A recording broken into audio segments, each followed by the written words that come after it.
Hello everyone, Chief Raeburn with the latest update on Innisfil Fire and where we're at and where we're going. Today's April 16th, 2020. I first want to start by wishing everyone well. I hope each of you are at home and that you're safe and that you're healthy. I wish the same also for your families. Challenging times, no doubt, but I think if we try to look at the glass as being half full, there's a lot of time we're getting to spend with family right now, our kids and our spouses, and that's pretty cool. Normally, obviously, we're all at work for 8 to 10 hours a day, depending where you're commuting to. That's time with family. A lot of people don't get that, and so trying to look at the glass half full. I know there are challenges with that as well, but if you are working from home, good on you, and I hope that everyone is well. So a few things that if you do have some time to check out on the YouTube channel, T.O. Doyle has put on some training videos. One is kind of just something to refresh memory on the Dorothy unit, the grass fire unit that's at Station 2 now. So all that's been loaded onto Utility 1, which is at Station 2 now. It will be deployed now to grass fires as they come up. So it has the tank on it, has the pump on it, has a bunch of hose on it, forestry hose as well as other hose and nozzles and different things that are there to use for grass fires. I think most people have used it before, but it's just a sort of a refresher on there on how to operate it. You'll notice on the video it does talk about the electric start on that pump. It's getting repaired, but it does have the pull start. So bear with us while we wait some parts to get that working. But it does operate fine with the pull string. So please check that out if you have a chance. There's another video on there that T.O. Doyle just put on regarding some new N95 filters that we have. They're different than the style we're all used to. These ones actually are going to an adapter that fits onto your Scott facepiece for your SCBA facepiece.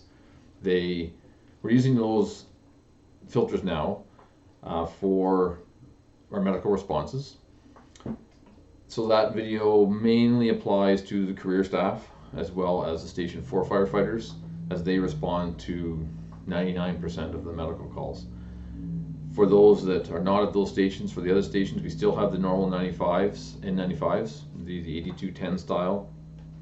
They're still on the trucks, so if you do need them, by all means use them.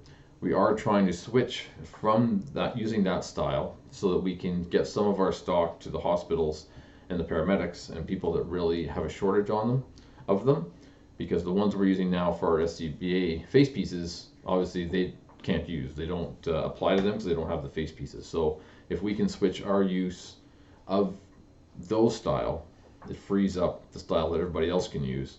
So that's sort of our goal there. The other reason we're switching is it gives much better protection to the people that they are responding. Obviously with your Scott face piece, it does a full seal around your face, full eye protection and face protection.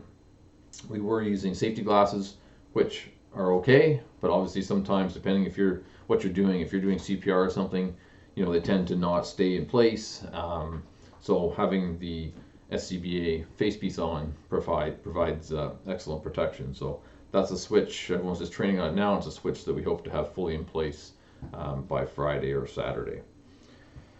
So again, as far as the N95s, they are still on the trucks and use them when needed. The reason I bring that up is everyone's going to be responding as we get MVCs. So I've talked about it before, but it's extremely important that we keep our physical distancing as much as possible. MVCs is a response that we go to where there are many times multiple patients. Everybody wants to help and has good intentions and flocks to the cab of the vehicle wanting to help out. It is extremely important that you take another few seconds to think about what you're doing. A, are you needed up there? Is there enough people there already? B, if you do have to get up there and you need to make contact with the patient, do you have your proper PPE? Gowns, gloves, face mask, or N95 face mask, eyeglasses, safety glasses. So we have to really stop, take a minute, think about what we're doing. Is it really necessary for us to make contact with that patient, or is there already someone there that can direct it, and direct the care of that patient, and we can stand back and support them? Very important.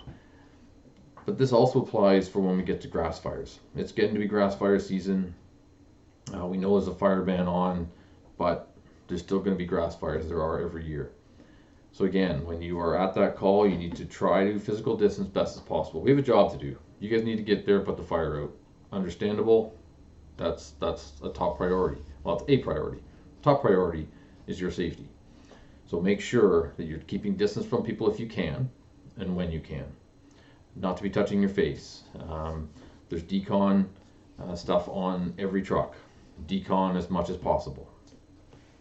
You don't want to be getting yourself sick or your colleague sick. So again, if we're in staging, our staging area will be bigger than normal. We don't need 10 or 15 people at a staging area, all within, a meter or two of each other in a group, talking about things and just catching up. That's not appropriate right now. So yes, we need to put the fire out. Yes, everyone needs to be in staging and ready to respond.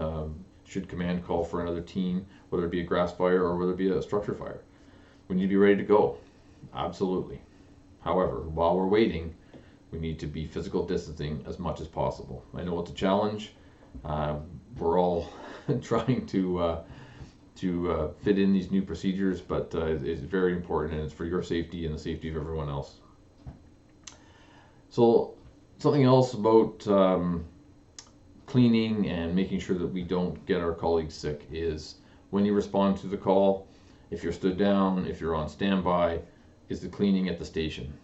So again, it's wiping down anything that's been touched. So the crash bars on the doors as you exit, the door handles when you come in, anything, the handles on the trucks. So the trucks need to be decontaminated as well after every call, after each time that someone's been in that truck.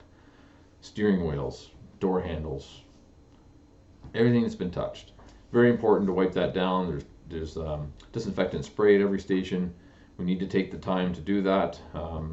So I think everyone understands why, but we really need to be sure light switches, all that stuff is cleaned after every time you've been in the station. So please, I know it's a pain in the butt, but I think it's a new reality that even after this COVID pandemic is over, I think there's going to be a lot more attention made to keeping everything sanitized and clean.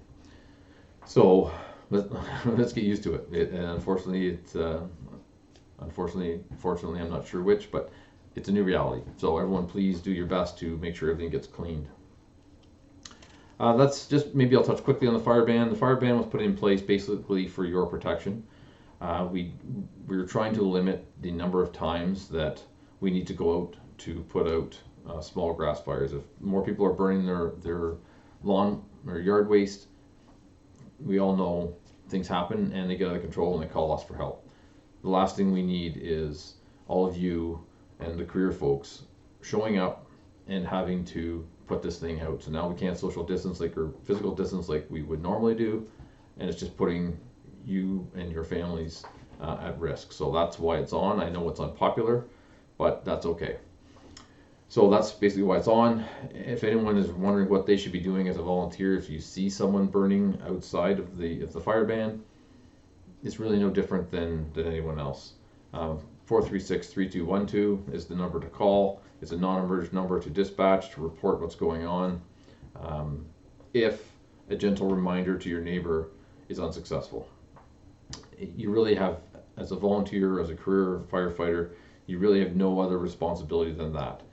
You're basically just a citizen, the same as everyone else in that instance. I don't want anyone saying, I'm a firefighter and you need to put this out or else. That's not good for you. It's not good for anybody. I would suggest a nice reminder, and maybe they didn't know about the fire ban, that type of thing. And if they still won't comply with the ban, call that number 436-3212, report it, and our staff or a bylaw officer will go by and look after it. So that's all I ask of you. So thank you very much for doing that. I think that's it. So hopefully that wasn't too long. Stay safe, everyone. Stay well, stay home. I know it's frustrating you can't do the training. I know all of you are passionate about what you do or you wouldn't be here, and that's why we are so happy you're part of this team. But right now, the best we can do for everyone is just stay home, stay safe, and we'll talk soon. So be well.